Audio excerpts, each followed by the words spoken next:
This is the Lone Crater YouTube. We hope this video helps. You begin by preparing the devices so the update can install smoothly. Plug your iPhone into power and enable Wi-Fi. This prevents interruptions and speeds downloads. Make sure the Airpods and case are charged to at least half. Low battery can pause updates. Once done, put your Airpods in the case, close the lid for a few seconds, then open it and keep the case next to your unlocked phone. This primes the connection and triggers the automatic update process. Now you monitor the update and let the system handle the rest. Once the firmware has begun, keep the case open and the AirPods near the iPhone so Bluetooth stays stable. Interruptions can abort the installation. You shouldn't disconnect, toggle Bluetooth, or restart your phone while the update is in progress because the firmware may fail to install.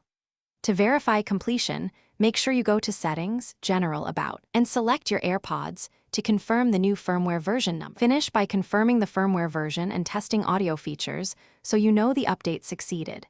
You should see the new version in the About section and confirm functions like automatic switching and noise control work as expected.